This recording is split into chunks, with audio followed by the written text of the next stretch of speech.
Salam kawan pustaka. Ya, pada video kali ini saya akan bercerita tentang buku ini.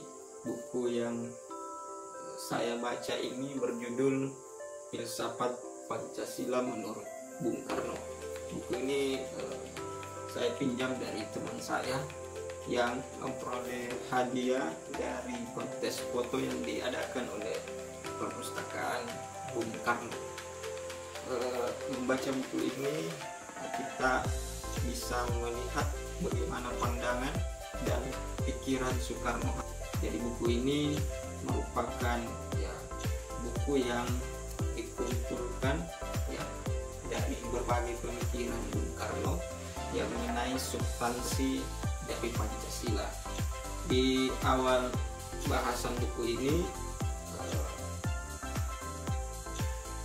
Soekarno memperoleh Dr. Honoris Causa dari Universitas Gadjah Mada, dan di dalamnya dijelaskan pidato dari Prof. Notonagoro tentang alasan-alasan atau uraian-uraian dari penerimaan honoris causa kepada Bung Karno dalam bidang ilmu hukum. Dan di bahasan yang kedua, kita mendengarkan atau baca pidato dari Bung Karno dengan tema ilmu dan amal atau Ges Will Death.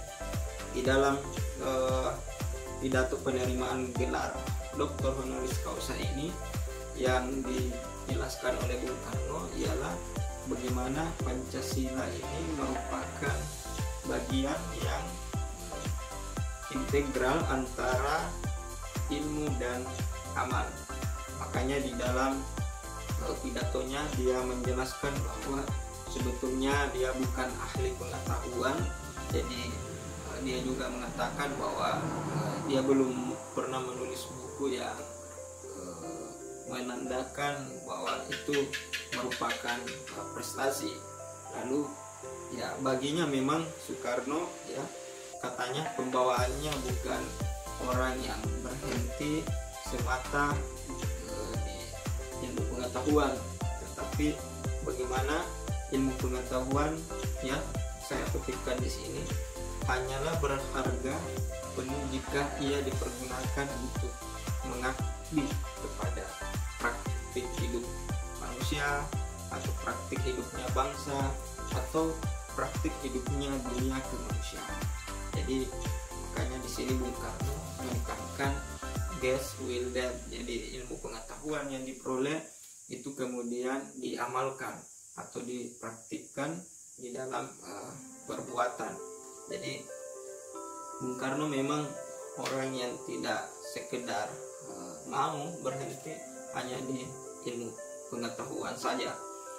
Jadi di sini juga Soekarno menyatakan dengan rendah hati bahwa Pancasila yang disebutkan oleh promotor atau yang membacakan penyerahan gelar honoris causa, bahwa sebetulnya Soekarno bukanlah yang menciptakan Pancasila, namun dia hanyalah sekedar menjadi perumus dari perasaan-perasaan yang telah lama tersimpan, terkandung di dalam hati rakyat Indonesia. Dan menurutnya beliau sekedar menjadi pengutara daripada keinginan-keinginan bangsa Indonesia yang sudah berlangsung secara turun-temurun.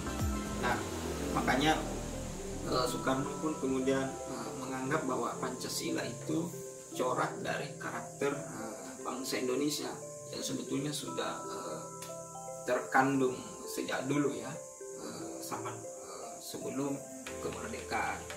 Nah, inilah yang disampaikan Bung Karno di dalam buku bahasan kedua atau khususnya pada saat penerimaan gelar honoris causa.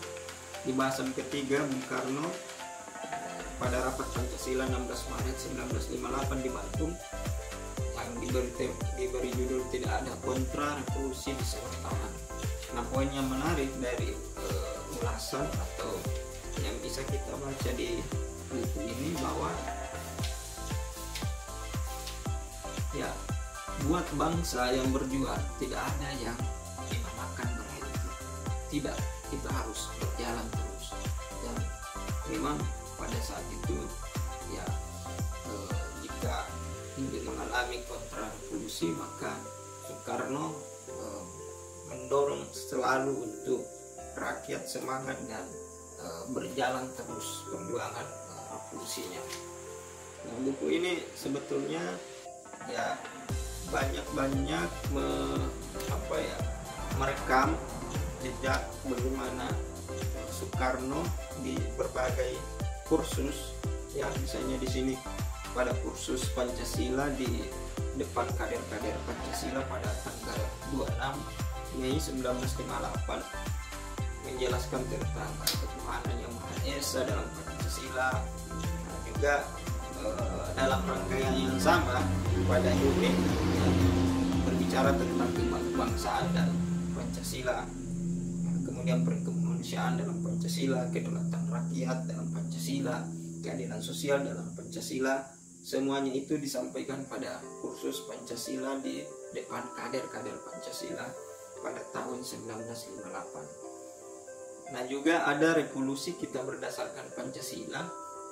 Ini disampaikan pada penutupan seminar Pancasila di Yogyakarta tahun 1999. Kemudian yang terakhir, di atas dasar Pancasila rakyat Indonesia tetap bersatu padu. Nah, ini disampaikan pada peringatan lahirnya Pancasila pada tanggal 1 Juni 1964 di Jakarta. Jadi intinya buku ini ya merupakan kumpulan pokok pikiran dari Bung Karno.